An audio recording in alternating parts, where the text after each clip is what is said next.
बिस्मिल्लाहिर्रहमानिर्रहीम। Last time हमने बात की थी नेफ्रॉन तक। आज हम नेफ्रॉन की स्ट्रक्चर और उसके फंक्शंस की बात करेंगे। टॉपिक हमारा चल रहा था यूरिनरी सिस्टम ऑफ मैन। उसमें आज हम डिस्कस करेंगे कि नेफ्रॉन की स्ट्रक्चर और उसके फंक्शन वो कैसे हैं।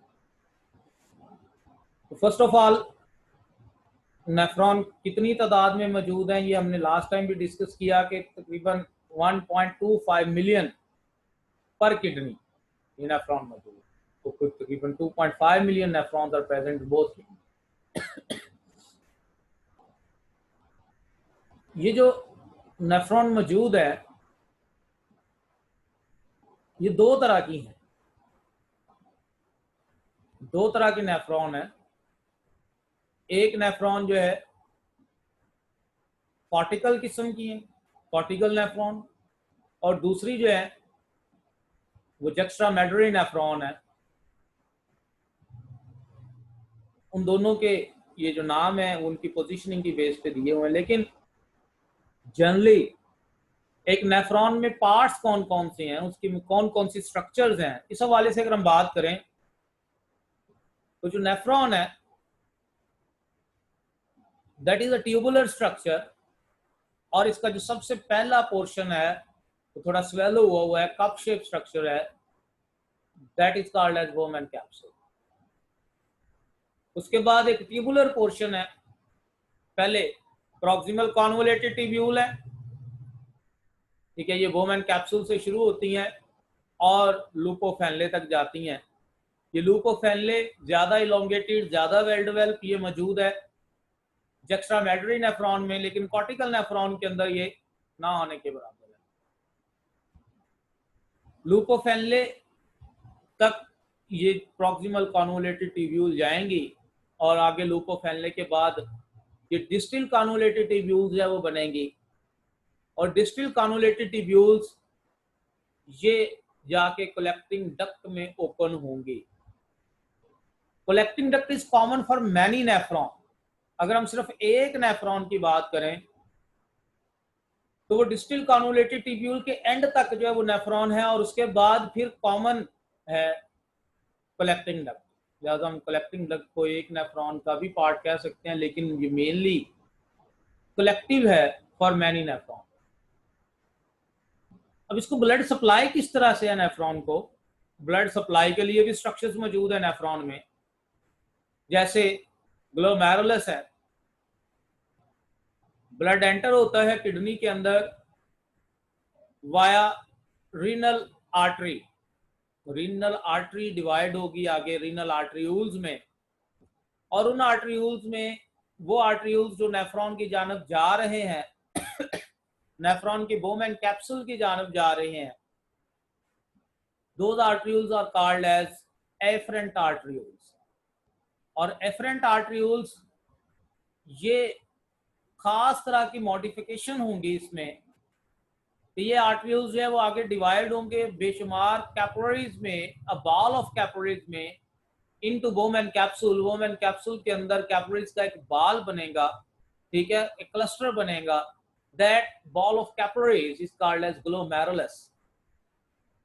और इस ग्लोमेरुलस से फिर आर्टरीयूल्स ही निकलेंगे। आप जर्नल ट्रांसपोर्ट में यही पढ़ते हैं ना कि आर्टरीयूल्स डिवाइड हुए, कैपिलरीज बनी, कैपिलरीज दोबारा मिलके वेन्यूल बनाती हैं। यहाँ कैपिलरीज दोबारा मिलके वेन्यूल नहीं, आर्टरीयूल्स ही बना रही हैं, जो लीव कर रहे हैं किसको? बोमेन कैप्सूल को। तो बोमेन कैप्सूल से जो ब्लड वेसल्स निकल रही हैं वो इफरेंट आर्टरीयूल की सूरत में है। तो इसका मतलब है कि इफरेंट आर्टरीयूल और एफरेंट आर्टरीयूल के दरमियान में जो ग्लोमेरुलस है तो कैपिलरीज पर मुश्तमिल है, लेकिन ये एक मॉडिफाइड स्ट्रक्चर है, और ये सिर्फ इसलिए है कि यहाँ पर प्रेशर इंक्रीज हो सके। क्यों प्रेशर इंक्रीज हो सके? क्योंकि यहाँ फिल्ट्रेशन प्रेशर बने, और उस फिल्ट्रेशन प्रेशर की वजह से बोमेन कैप्सूल में जो है वो फिल्ट्रेशन हो जाए, ग्लोमेरुलस के अंदर जो ब्लड है उस ब्लड में से फिल्टर होके जो मटेरियल है वो मिल जाए उनको बोमेन कैप्सूल। तो खैर ये इफरेंट आर्टरीयूल आगे डिवाइड होंगे, पेरिट्यूबुलर कैपिलरीज बनेंगी, और पेरिट्यूबुलर कैपिलरीज जो है ये सारी की सारी प्रॉक्सिमल कॉन्वोलेटेड ट्यूब्यूल और लूप ऑफ हेनले के ऊपर फैल जाएंगे। लेकिन लूप ऑफ हेनले के ऊपर जो कैपिलरीज हैं वो एक नेटवर्क की सूरत में होंगी, एक जाल की सूरत में होंगी। वो जो नेटवर्क है, वो जो जाल है, that is called as vasa recta, that is present only in juxtamedullary nephron, not present in the cortical nephron. तो ये स्ट्रक्चर्स हैं नेफ्रॉन की, जो मेन स्ट्रक्चर्स हैं, ठीक है। इसमें ब्लड सप्लाई की भी हमने बात कर ली और इसमें जो है वो ट्यूबुलर स्ट्रक्चर की भी हमने बात कर ली।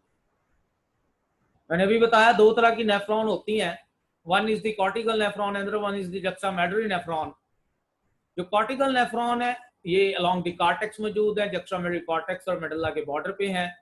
कॉर्टिकल नेफ्रॉन जो है ये अगर हम बात करें तो just beneath the renal capsule मौजूद है, ठीक है। और जुक्स्टामेडुलरी नेफ्रॉन ये कॉर्टेक्स में जब वो स्टार्ट होके ये डीप इनटू मेडुला तक जब जाती हैं। Loop of Henle cortical nephron की वेरी शॉर्ट है, जुक्स्टामेडुलरी नेफ्रॉन की लॉन्ग है, डीप है।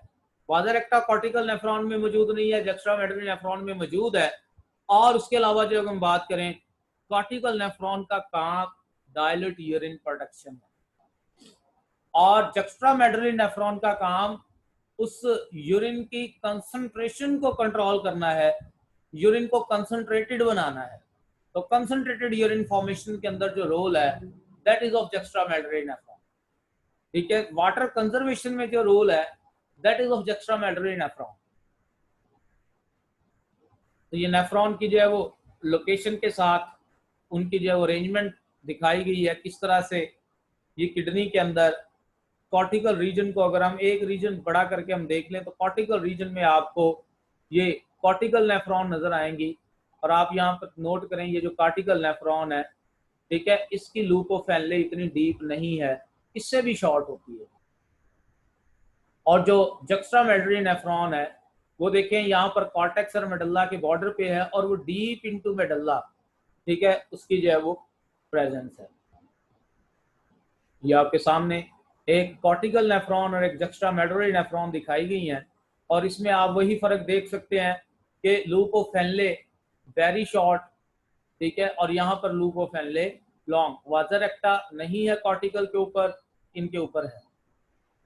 और आप ब्लड सप्लाई को देख लें, ये देखें, ये मेन जो रीनल आर्टरी आ रही है किडनी के अंदर, उस रीनल आर्टरी से आगे आर्टरीज डिवाइड हो रहे हैं। उनमें से वो आर्टरीज जो ग्लोमेरुलस की जानब जा रहे हैं वो एफरेंट है और जो यहाँ से निकल रहे हैं वो इफरेंट है। और जो इफरेंट आर्टरीज है वो आगे फिर कैपिलरीज में डिवाइड हो रहे हैं और वो कैपिलरीज पेरीट्यूबुलर कैपिलरीज बनाती हैं। और ये पेरीट्यूबुलर कैपिलरीज के ऊपर सारे के सारे जो है वो होके फिर ये कैपिलरीज वेन्यूल बनाएंगी और वो वेन्यूल जाएंगी टू रीनल वेन। तो ये कैपिलरीज डायरेक्ट वेन नहीं बनाएंगी, हमारी बुक की जो डायग्राम में मेंशन है टू वेन, तो इसका मतलब है कैपिलरीज पहले वेन्यूल्स बनाएंगे और फिर वो वेन की जानब जाएंगे। अब हम बात करते हैं यूरिनरी सिस्टम के फंक्शंस की। तो यूरिनरी सिस्टम के जो फंक्शन है वो असल में नेफ्रॉन के फंक्शन ही है। नेफ्रॉन के फंक्शंस की वजह से हमारा यूरिनरी सिस्टम जो फंक्शन कर रहा है। तो नेफ्रॉन का जो मेन काम है that is urine production, 3 steps पर मुश्तमिल है।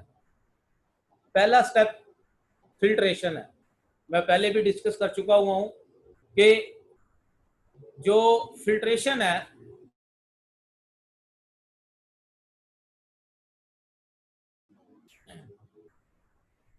ये ग्लोमेरुलस में हो रही है।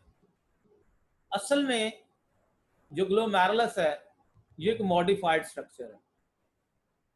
एक तो आर्टरीयूल्स के दरमियान में ही ये मॉडिफाई हुई है to increase the filtration pressure, ताकि फिल्ट्रेशन प्रेशर बढ़ जाए। ब्लड कैपिलरीज और कैपिलरीज की जो वॉल है that is made up of only a single cell. और ना सिर्फ ये सिंगल सेल है बल्कि इस सेल्स के दरमियान में स्पेस भी है, इतनी स्पेस है कि ब्लड सेल नहीं गुजर सकते। बाकी ऑलमोस्ट जो छोटी छोटी प्रोटीन्स, अमाइनो एसिड्स वगैरह छोटे, ठीक है, न्यूट्रिएंट्स में जो मिनरल्स हैं और पानी और यूरिन भी, ये सारे जो वो पास आउट हो सकते हैं। सिर्फ बड़ी प्रोटीन्स नहीं गुजरेंगी, ब्लड सेल्स नहीं गुजरेंगे। तो दो मॉडिफिकेशन होगी, एक तो ब्लड प्रेशर ज्यादा हो गया यहाँ पर प्रेशर फिल्ट्रेशन के लिए, और दूसरा यहाँ पर जो है वो इसकी जो वॉल है ग्लोमेरुलस की वो पोरस है। तो इस पोरस वॉल में से जब पीछे प्रेशर भी ज्यादा पड़ेगा तो जो चीज पोर में से गुजरेगी वो गुजर जाएगी। जैसे फिल्टर पेपर में से फिल्ट्रेशन प्रेशर की वजह से जो चीजें फिल्टर पेपर में पोर्स में से पास आउट हो जाती हैं वो नीचे फिल्ट्रेट में आ जाती हैं। ऐसे ही ब्लड में से यूरिया, वेस्ट जितना भी है उसमें, फिर उसके अलावा ग्लूकोज है, अमाइनो एसिड्स हैं, साल्ट्स हैं, वाटर है, ये सब फिल्टर होके आ जाएगा। इस फिल्टरेट को हम नाम देंगे ग्लोमेरुलर फिल्टरेट का, क्योंकि ये ग्लोमेरुलस में फिल्ट्रेशन हुई और ये फिल्टर होके आएगा इनटू बोमैन कैप्सूल। ऐसे ही समझ लें जैसे आप चाय बनाते हैं और उसको फिर जो है वो कप में डालने के लिए छन्नी की मदद से जब उसको पुन लेते हैं, उसको जो है वो फिल्टर कर लेते हैं, तो उसमें होता क्या है आप कि एक जाली का जो इस्तेमाल आप करते हैं उसके पोर्स के मुताबिक जब वो प्रेशर से आपने ऊपर जो है वो चाय डाली तो जो उस पोर में से गुजर सकती थी वो नीचे कप में चली गई, बाकी उसमें रेजिड्यू की सूरत में रहेगी। तो ऐसे ही जो ग्लोमेरुलस की जो वॉल है, जो पोरस वॉल है, उसमें से जो चीज गुजर जाएगी वो आ जाएगी इनटू बोमैन कैप्सूल। ठीक है, लेकिन ये फिल्ट्रेशन चूंकि ग्लोमेरुलस में हुई है, so it is called as glomerular filtrate. Glomerular filtrate में बहुत ज्यादा यूजफुल सब्सटेंसेस भी हैं और वेस्ट भी है। यूजफुल सब्सटेंसेस में ग्लूकोज है, अमाइनो एसिड है, साल्ट्स है, और वेस्ट में यहाँ पर यूरिया है, पानी भी है कुछ। ठीक है, सिर्फ ब्लड सेल्स और प्रोटीन मौजूद नहीं है, बाकी तो इसमें ऑलमोस्ट सारी चीजें वो आ गई हैं जो ब्लड में मौजूद है। That is very similar to blood plasma. किस तरह से फिल्ट्रेशन होती है ये आपके सामने ये एक डायग्राम है और ये डायग्राम इंडिकेट कर रही है ग्लोमेरुलस को और बोमैन कैप्सूल को। एक चीज याद रखिएगा, Bowman capsule and glomerulus collectively called as renal corpuscle। renal corpuscle, not renal capsule। renal capsule तो उसके बाहर है ना, किडनी के बाहर, ये renal corpuscle है। तो इसमें जो कैपिलरी की वॉल है that are made up of endothelial cells। ये एफरेंट आर्टरियोल एंटर हो रहा है, एंटर होकर ये डिवाइड हो रहा है कैपिलरीज में, ये कैपिलरीज की सूरत में डिवाइड हो रहा है। ठीक है, बाहर ये बोमैन कैप्सूल मौजूद है। ठीक है, अंदर ये ग्लोमेरुलस की जो है वो कैपिलरी मौजूद है। ठीक है, अब ये जो बाहर बोमैन कैप्सूल है इसकी एपिथेलियल लाइनिंग है, एक पैराइटल एपिथेलियम है बाहर की जानब। ये डायग्राम में मैं आपको क्लियर करता हूं इसमें हाईलाइट करके। ये देखिए ये बोमैन कैप्सूल है ना, तो इसकी ये एक बाहर ये पैराइटल एपिथेलियम है और एक इसकी ये अंदर की जानब ये विसरल एपिथेलियम है और दोनों एपिथेलियम के दरमियान में स्पेस है। That space is the capsular space. ये सारी, अब ये जो बोमैन कैप्सूल की जो वॉल है इसमें ये जो इनर एपिथेलियम हमने डिस्कस की है, विसरल एपिथेलियम जिसको हमने नाम दिया है, that is made up of special cells called as podocytes. ये कई दफा एमसीक्यू आया हुआ है, ये पोडोसाइट्स पर मुश्तमिल है। पोडोसाइट्स क्यों कहते हैं? ये खास तरह के सेल्स हैं, जैसे पांव फैला हुआ हो ना, ऐसे इसकी जो है वो शेप होती है। तो ये पोडोसाइट्स ये कवर कर रहे हैं किसको? They are covering the capillaries. Capillaries के ऊपर ये पोडोसाइट्स मौजूद हैं और पोडोसाइट्स के दरमियान में भी इतनी स्पेस है कि जो चीज कैपिलरी में से गुजर जाए वो पोडोसाइट्स के दरमियान में से स्पेस में से भी गुजर जाए और गुजर के कैप्सुलर स्पेस में आ जाए, और कैप्सुलर स्पेस में ये बोमैन कैप्सूल में जब आ जाएगी तो यहां से ये आसानी से जो वो आगे मूव कर जाएगी इनटू प्रॉक्सिमल कॉन्वोल्यूटेड ट्यूब्यूल। ठीक है, तो ये देख लें जो कैप्सूल की एपिथेलियम है उसमें आप कह लें कि एपिथेलियम की दो लेयर्स हैं, एक पैराइटल एपिथेलियल लेयर है बाहर की जानब और एक विसरल एपिथेलियल लेयर है अंदर की जानब। और ये जो विसरल एपिथेलियल लेयर है that is made up of podocytes, और ये पोडोसाइट्स जो है ये कवर कर रहे हैं किसको? बोमैन कैप्सूल को, तो सॉरी ग्लोमेरुलस को। और वहां पर कवर करते हुए ये ओवरऑल ये जो स्ट्रक्चर बनेगी capsule plus glomerulus that collectively called as renal corpuscle which is involved in the filtration। इसका काम फिल्टर करना है, फिल्ट्रेशन करना है। अब फिल्ट्रेशन होगी, जो फिल्टरेट है that will enter into proximal convoluted tubule, और प्रॉक्सिमल कॉन्वोलेटेड ट्यूब्यूल में आके यहां पर फिल्ट्रेशन की आगे, फिल्ट्रेशन के बाद आगे रीअब्जॉर्प्शन शुरू हो जाएगी। ये वही डायग्राम पोडोसाइट्स की ही ज्यादा क्लियर जो है वो दिखाई गई है कि किस तरह से ये ब्लड कैपिलरी मौजूद है, किस तरह से उसके ऊपर ये बोमेन कैप्सूल मौजूद है, और बोमेन कैप्सूल की ये जो इनर लाइनिंग है that is made up of podocytes. अगर हम ये ब्लड कैपिलरी की वॉल देख लें और ब्लड कैपिलरी के दरमियान में ये जो स्पेस है जिसको हम नाम दे रहे हैं पोर्स का, that is the porous space. तो ये कैपिलरी की जो पोर्स हैं, इन पोर्स के बाहर वो बेसमेंट मेम्ब्रेन है, उसके ऊपर ये पोडोसाइट्स हैं, उन पोडोसाइट्स के दरमियान में भी स्पेस है। तो जो भी चीज वो इन पोर्स के थ्रू गुजरते हुए पोडोसाइट्स के दरमियान से गुजर के ये कैप्सूल की स्पेस में आ जाएगी, और ये कैप्सूल की बाहर वाली एपिथेलियम है that is the parietal epithelium, और ये अंदर ये विसरल एपिथेलियम।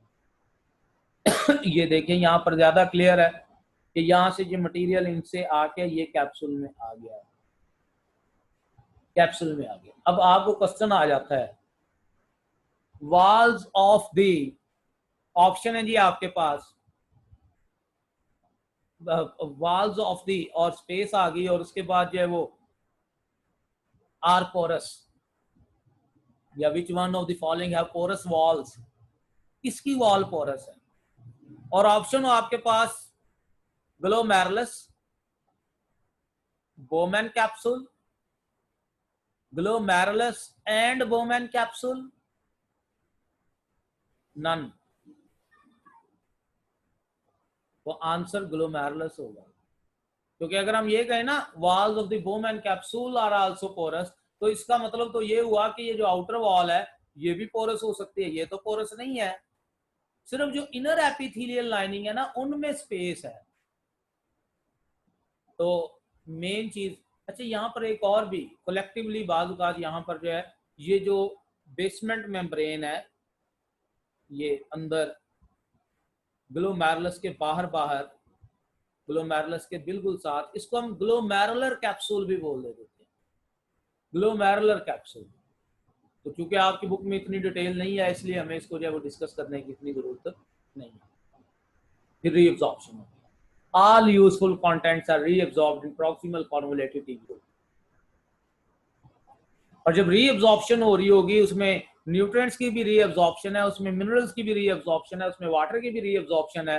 तो रीअब्जॉर्प्शन के दौरान जो अंदर ल्यूमन के अंदर पीएच चेंज आएगी, नेफ्रॉन के अंदर जो पीएच चेंज आएगी उसको कंट्रोल करने के लिए साथ में आयंस की सिक्रीशन भी है। तो जो ट्यूबुलर एपिथेलियम है नेफ्रॉन की, that release the hydrogen ion, ठीक है, और ये हाइड्रोजन आयन सिक्रीट होंगे इनटू ल्यूमन, ठीक है, और इसका काम जो है वो मेन काम इसका वो पीएच को बैलेंस करना है और जो एक्सेसिव हाइड्रोजन आयन है उनको खारिज करना। ये एक स्टेटमेंट याद रखिएगा, जितनी अमाउंट फिल्टर हुई उसमें से जो रीअब्सॉर्ब होगी वो निकाल दें, और उसमें जो सिक्रीशंस हुई वो ऐड कर दें, तो वो जो अमाउंट है that will be present in the urine, urine के अंदर वो अमाउंट मौजूद है, ठीक है। तो यूरिन जो है वो कितनी अमाउंट में होगा, जितनी अमाउंट में ग्लोमेरुलर फिल्ट्रेट आया, यानी कि जो अमाउंट फिल्टर हुई उसमें से जो रीअब्जॉर्प्शन होगी वो माइनस कर दें, और जो उसमें सिक्रीशंस ऐड हुई वो प्लस कर दें, तो आपके पास यूरिन का वॉल्यूम आ जाएगा, यूरिन के अमाउंट आ जाएगी। ये आपके सामने नेफ्रॉन है, और एक नेफ्रॉन उसके मुख्तलिफ पार्ट्स हैं। पहले अगर हम बात करें तो फिल्ट्रेट का जो पैसेज है that is from glomerulus to Bowman capsule, Bowman capsule से ये फिल्ट्रेट कलेक्ट होके यहाँ से जाएगा into proximal convoluted tubule, then into descending limb of loop of Fenley, then into ascending limb of loop of Fenley, then into proximal convoluted tubule, and then into पहले proximal थी फिर distal थी, and then into collecting duct। ये है filtrate का passage, और इसमें से रीअब्जॉर्प्शन और सिक्रीशन होते हुए इससे यूरिन बनता जाएगा, ठीक है। अब हम बात करते हैं ब्लड की यहां पर जो है वो ट्रांसपोर्टेशन, तो ब्लड फ्लो है from afferent arterioles to glomerulus to efferent arterioles to peritubular capillaries to vasa recta, vasa recta to renal venule, और रीनल वेन्यूल से renal vein, that is branch of the renal vein, ठीक है, और renal vein से वो आके towards the vena के बाद। तो ये सप्लाई ब्लड की भी और यूरिन की पैसेज की भी, ये भी आपने देखनी है। ये फिल्ट्रेट का पैसेज नेफ्रॉन में देखा हमने। यूरिन का पैसेज क्या होगा? From collecting duct to pelvis, pelvis to ureter, ureter to bladder, bladder to urethra, and urethra to external. हम बात करते हैं यहाँ पर रीअब्जॉर्प्शन कैसे होती है। अच्छा, हम ये रीअब्जॉर्प्शन इसलिए कह रहे हैं कि पहली दफा एब्जॉर्प्शन इंटेस्टाइन में हो जाती है। यहां पर हम बात करेंगे रीअब्जॉर्प्शन की। ये ल्यूमन है, यानी कि नेफ्रॉन के अंदर जो भी मटेरियल मौजूद था, ये ब्लड है, और ये सेल्स हैं प्रॉक्सिमल कॉन्वोलेटेड ट्यूब्यूल के। अब होगा क्या? Glucose and amino acid from the lumen, they will move into proximal convoluted tubule and then into blood, and this is due to passive transport, dotted line, sodium that will passively enter into proximal convoluted tubule cell, and then from this they will be actively released from the proximal convoluted tubule cell and then into blood। और साथ ही साथ जब sodium move करेंगे तो pH maintenance के लिए potassium की movement भी है साथ, और एटीपी की जो है यहाँ पर कंजप्शन भी है, ठीक है। तो ये मैकेनिज्म दिखाया गया है कि किस तरह से रीअब्जॉर्प्शन हो रही है, ठीक है, किस तरह से प्रॉक्सिमल कॉन्वोलेटेड ट्यूब्यूल पे रीअब्जॉर्प्शन हो रही है, ठीक है। तो यहाँ पर अगर हम बात करें तो क्या हो रहा है कि पहले एटीपीएस पंप को यूज करते हुए सोडियम को ज्यादा से ज्यादा इनटेक करवा दिया जाता है इनटू ब्लड, और बदले में पोटाशियम यहां पर दे दिया जाता है। सोडियम का लेवल जब इन सेल्स में कम हो जाएगा तो ल्यूमन से ये सोडियम पैसिवली यहां आ जाएगा, ठीक है। और ग्लूकोज की भी सेम और अमाइनो एसिड्स की भी सेम, वो पैसिव ही पहले इन सेल्स में आएंगी और इन सेल्स से पैसिवली ही वो ब्लड के अंदर जब चली जाएगी, ठीक है। तो ये इसमें जो रीअब्जॉर्प्शन का प्रोसेस है इसको थोड़ा सा जरूर देख लीजिएगा, ठीक है, कि एक्टिवली और पैसिवली किस तरह से जो है वो हो रहा है। अगर ये सोडियम मजीद एब्जॉर्ब करने हैं तो इस एक्टिव ट्रांसपोर्ट को फैसिलिटेट करने के लिए एल्डोस्टेरोन का रोल भी है। Aldosterone actively Uptake of sodium ion, ठीक है, इनटू इंटरस्टिशियम, इनटू ब्लड। तो सोडियम आयन की एक्टिव ट्रांसपोर्टेशन के लिए यहां पर जो मजीद रोल है वो एल्डोस्टेरोन का भी है, उसको भी हम आगे डिस्कस करेंगे। कहां पर कितनी कितनी रीअब्जॉर्प्शन होगी? जो प्रॉक्सिमल कॉन्वोलेटेड ट्यूब्यूल है वहां पर कुछ तकरीबन 2/3 ऑफ वाटर और इलेक्ट्रोलाइट रीअब्जॉर्ब हो जाए। अब जैसे जैसे रीअब्जॉर्प्शन हो रही है, यूरिन बन रहा है, एक्सक्रीटरी प्रोडक्ट्स बन रही हैं, और उसकी कंसंट्रेशन भी मेंटेन हो रही है, ठीक है। उसके बाद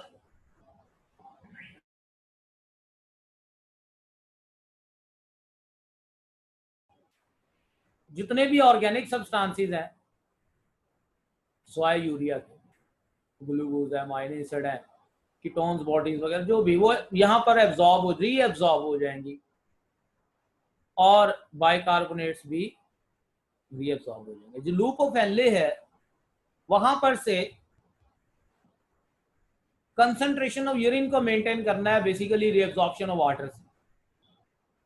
लूप ऑफ एनले का मेन रोल यहाँ पर counter current mechanism, counter current multiplier, उसके तहत पानी की रीअब्जॉर्प्शन, जो डिसेंडिंग लिम्ब है, जो थिन लिम्ब है, that is permeable to water, and ascending limb is impermeable to water but permeable to salts.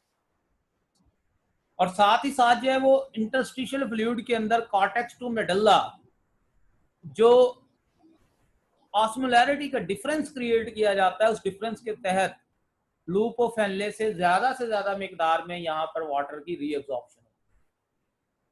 जो डिस्टिल कॉन्वोलेटेड ट्यूब्यूल है, they are involve in the active uptake of sodium ion followed by water influence, aldosterone के तहत है। ठीक है, ये distil convoluted tubule में काम होगा।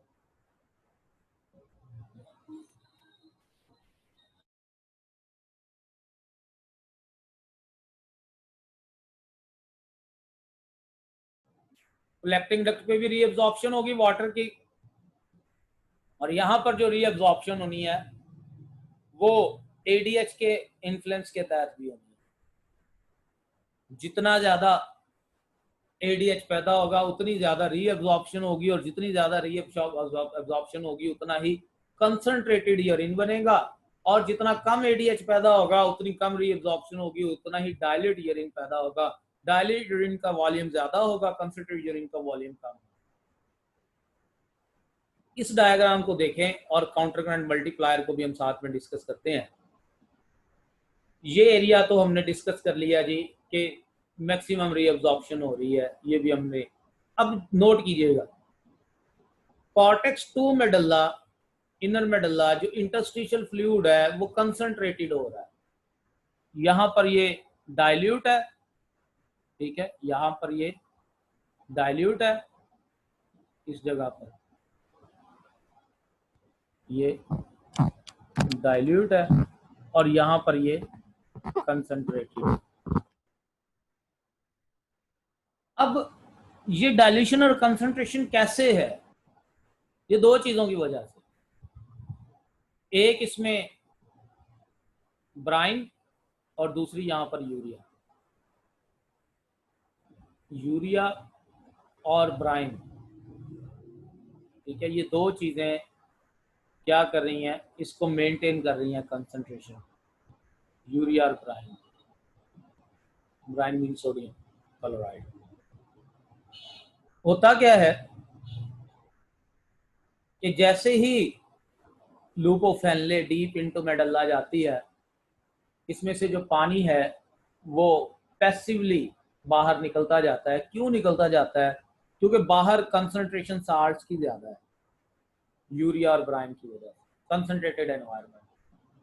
जब ये कंसंट्रेटेड एनवायरनमेंट है, ये concentrated environment Aahista Aahista Aahista Aahista dilute होता जाएगा इस पानी की वजह से, और फिर क्या होगा, यहां पर सोडियम क्लोराइड रिलीज होगी, जो एसेंडिंग लिम्ब है उसके लोअर एंड से ये सोडियम क्लोराइड पैसिवली रिलीज होगी, क्योंकि यहाँ आहिस्ता आहिस्ता पानी की वजह से ये एरिया डाइल्यूट हो गया। लेकिन जैसे ही ये बाहर सोडियम आयन बढ़ती जाएगी इंटरस्टिशियल फ्लूइड में, तो इसके बढ़ने से क्या होगा कि आहिस्ता आहिस्ता बाहर सोडियम पहले ही ज्यादा है, तो मजीद ज्यादा निकालने के लिए एक्टिव ट्रांसपोर्ट की मदद लेना पड़ेगी, और एक्टिव ट्रांसपोर्ट के लिए यहाँ पर जो है वो फिर एल्डोस्टेरॉन का इफेक्ट है। Aldosterone actively will release the sodium ion into interstitium, और वो जो इंटरस्टिशियल फ्लूइड है दोबारा से कंसंट्रेटेड हो जाएगा। तो ये इंटरस्टिशियल फ्लूइड की कंसंट्रेशन को मेंटेन रखने के अमल को काउंटर करंट मल्टीप्लायर कहते हैं। काउंटर करंट मल्टीप्लायर, तो ये counter current multiplier mechanism, multiplier इसलिए कि ये प्रोसेस बार बार रिपीट हो रहा है। पहले जो है वो वाटर ये डाइल्यूशन को कम कर देगा, फिर ये सॉल्ट डाइल्यूशन को फिर मेंटेन कर देंगे, फिर वो वाटर कम कर देगा, फिर ये डाइल्यूशन मेंटेन हो जाएगी। ये प्रोसेस रिपीट होता रहेगा। डिस्टिल कॉन्वोलेटेड ट्यूब्यूल पे अगर हम जाए तो वहां पर भी पानी की जो है वो रीअब्जॉर्प्शन हो रही है पैसिवली, और सोडियम और क्लोराइड्स की ये जो है वो एक्टिवली। तो एल्डोस्टेरॉन का इफेक्ट जो है वो यहाँ पर भी है, और ये डिस्टिल कॉन्वोलेटेड ट्यूब्यूल के ऊपर भी है, और इवन कलेक्टिंग डक्ट के ऊपर भी है। उसके बाद कलेक्टिंग डक्ट लेवल तक ये यूरिन बनता बनता चला गया, जो चीजें रीअब्जॉर्ब होना थी होगी। कलेक्टिंग डक्ट तक पहुंच गया और मजीद अगर रीअब्जॉर्प्शन ऑफ वाटर की जरूरत है तो फिर यहां पर इफेक्ट आएगा एल्डोस्टेरॉन का। ठीक है, वो क्या आएगा, इफेक्ट आएगा एल्डोस्टेरॉन का। ये एल्डोस्टेरॉन क्या करेगा, ये दो काम करेगा। एक तो यहां पर थोड़ी सी अमाउंट में जो यूरिया है वो इंटरस्टिशियल फ्लूइड में पैसिवली जाएगी ताकि कंसंट्रेशन मेंटेन हो सके। और दूसरा यहां पर जो मेन काम होना है, असल काम एल्डोस्टेरॉन का, कि वो कलेक्टिंग डक्ट के अंदर जो एक्वापोरिन्स मौजूद हैं, जो चैनल्स मौजूद हैं पानी की ट्रांसपोर्ट के लिए, ये उन चैनल्स को ओपन कर देगा। ठीक है, ये उन चैनल्स को ओपन कर देगा। तो जब वो चैनल्स ओपन हो जाएंगे तो पानी की ट्रांसपोर्ट यहाँ से होगी और पानी ज्यादा से ज्यादा इंटरस्टिशियम में चला जाएगा, रीअब्सॉर्ब। जो इंटरस्टिशियम में जाएगा, यहाँ से इसके ऊपर ब्लड कैपिलरीज मौजूद है, वो ब्लड में चला जाएगा और ब्लड के जरिए वो जिस्म में कंजर्व रह जाएगा। एडीएच का रोल क्या था, हमने दोबारा मैं रिपीट कर देता हूँ। एडीएच जो है वो क्या कर रहा है, जैसे ही वो ब्लड विद एडीएच मौजूद है, ये एडीएच एंटर होगा और ये एडीएच जो है वो एंटर होके सेल्स में, किसके सेल्स में, कलेक्टिंग डक्ट के जो है वो सेल्स में, ठीक है, वहां पर जो है वो जाते हुए ये क्या करेगा, ये खास तरह के जो है वो चैनल्स, एक्वापोरेंस, जो कि मौजूद है किसके अंदर, in the cells of collecting duct, ये उन एक्वापोरेंस को ओपन कर देगा ताकि ये पानी इन चैनल्स के थ्रू कलेक्टिंग डक्ट के सेल्स में आके उन चैनल्स के थ्रू ये आसानी से जो है वो ब्लड में चला जाए। ठीक है, तो इसका मेन काम जो है, मेन काम एडीएच का वो क्या है, that is to form the, to open the aquaporin channels. ठीक है, और इन चैनल्स के थ्रू रीअब्जॉर्प्शन ऑफ वाटर, पानी रीअब्जॉर्ब हो गया। ठीक है, तो एडीएच का और उसका जो है वो एल्डोस्टेरॉन का दोनों का इफेक्ट यहाँ पर आ गया। यूरिन की आउटपुट यहाँ पर डिपेंड कर रही होगी, ठीक है, कि आपने कितनी ज्यादा स्वेटिंग की है, कितना ज्यादा पानी पिया है, कितना ज्यादा जो है वो साल्ट्स खाए हैं। ठीक है, ये अब देख लें डेफिनेटली अगर हम बात करें कि जिस्म में पानी को कंजर्व करना है, तो कंजर्व करने के लिए क्या होना है, फौरन ज्यादा से ज्यादा एडीएच ब्रेन ने प्रोड्यूस करना है। यूरिन की जो आउटपुट है वो कम होगी, पानी ज्यादा से ज्यादा कंजर्व रह जाएगा। ठीक है, ज्यादा से ज्यादा कंजर्व रह जाएगा। अगर जो है वो पानी जाया करना है, एडीएच लेस प्रोड्यूस होगा, किडनी से ज्यादा जो वो यूरिन बनाएंगे, डायलेट यूरिन बनेगा और जो है वो पानी जो है वो जाया होके पानी का बैलेंस जिस्म में जो है वो मेंटेन रह जाएगा। यूरिनरी सिस्टम के और भी फंक्शन है, जैसे मेटाबॉलिक वेस्ट को रिमूव करने के अलावा साल्ट वाटर बैलेंस को करना है, ऑस्मो रेगुलेशन में इसका रोल है, एसिड बेस रेगुलेशन में इसका रोल है, विटामिन डी की एक्टिवेशन में इसका जो है वो रोल है। और सबसे इंपॉर्टेंट, इससे दो हार्मोन भी पैदा होते हैं। एक एरिथ्रोपोएटिन हार्मोन पैदा होता है किडनी में, जो कि एरिथ्रोपोएसिस के लिए जरूरी है, जो रेड ब्लड सेल की प्रोडक्शन के लिए जरूरी है। और दूसरा यहाँ पर एक रेनिन हार्मोन पैदा होता है जो ब्लड प्रेशर की रेगुलेशन के लिए जरूरी है। ठीक है, तो ये भी फंक्शन है हमारे यूरिनरी सिस्टम के, यूरिन फॉर्मेशन के अलावा। उसके बाद एक छोटा सा टॉपिक जो है वो और है, थर्मोरेगुलेशन। ठीक है, तो ये थर्मोरेगुलेशन क्या है, थर्मोरेगुलेशन बेसिकली जो एनिमल्स हैं, इसको हम तीन क्लासेस में जो है वो ले सकते हैं, एक्टोथर्म, एंडोथर्म और हिटोथर्म। एक्टोथर्म वो है जो एनवायरनमेंट से हीट गेन कर रहे हैं, एंडोथर्म वो है जो खुद जनरेट कर सकते हैं, और हिटोथर्म वो है जो कि दोनों वेज से जो है वो हीट ले रहे हैं। तो हमारा जो बॉडी टेम्परेचर होगा वो असल में वो टेम्परेचर है जो हमने टोटल हीट गेन की, ठीक है, और उसमें से जो हीट लॉस्ट होगी वो निकाल दें, तो बाकी जो टेम्परेचर है वो हमारा बॉडी टेम्परेचर होगा। हम थर्मोरेगुलेशन क्यों करते हैं ह्यूमंस के हवाले से अगर हम बात करें, तो ह्यूमंस के अंदर थर्मोरेगुलेशन इसलिए है कि हमने अपने बॉडी टेम्परेचर को ऑप्टिमम स्टेट पे रखना है एंजाइम्स के लिए, दैट इज 36.1 to 37.8। इस स्टेट पे रखने के लिए हमें थर्मोरेगुलेटरी स्ट्रेटजीज करना पड़ती हैं। ये मैंने पहले दिन फीडबैक में पढ़ा दिया था, इसलिए कोई इतना रिपीट करने की जरूरत नहीं है। अगर बॉडी टेम्परेचर जो है वो हमारा इम्बैलेंस हो रहा है, ठीक है, हमारा बॉडी टेम्परेचर बढ़ रहा है, तो फौरन हाइपोथैलेमस तक मैसेज जाएगा और हाइपोथैलेमस एक्टिवेट करेगा कूलिंग रेस्पॉन्स को, ज्यादा स्वेटिंग होगी, ठीक है, और वेजोडाइलेशन हो जाएगी, हीट एस्केप होगी सरफेस से, कूलिंग मिलेगी सरफेस से, और बॉडी टेम्परेचर कम होना शुरू हो जाएगा, और इस तरह से वो मेंटेन हो जाएगा। तो ऐसी अगर हीट हमारी बॉडी की कम हो रही है, बॉडी टेम्परेचर कम हो रहा है, तो हाइपोथैलेमस तक मैसेज जाएगा थर्मोसेंसर्स के थ्रू, और वो क्या करेगा, एक्टिवेट करेगा shivering and non shivering thermogenesis को, मसल शिवर करेंगे, वेजो डायलेशन की वेजो कंस्ट्रिक्शन हो जाएगी, डीप जो है वो वेसल्स चली जाएंगी, और बॉडी टेम्परेचर कंजर्व हो जाएगा।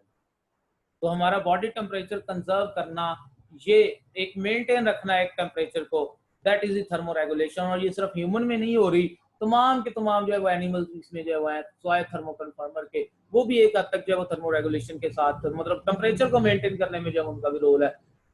अगर हम बात करें ह्यूमन की, तो ह्यूमन को अगर कोई पैथोजन का अटैक आ जाता है, तो फिर उसके अगेंस्ट भी खास तरह के केमिकल्स प्रोड्यूस होते हैं, जिनको हम नाम देते हैं पायरोजेंस, और वो पायरोजेंस एक पायरेक्सिया की स्टेट ले आते हैं।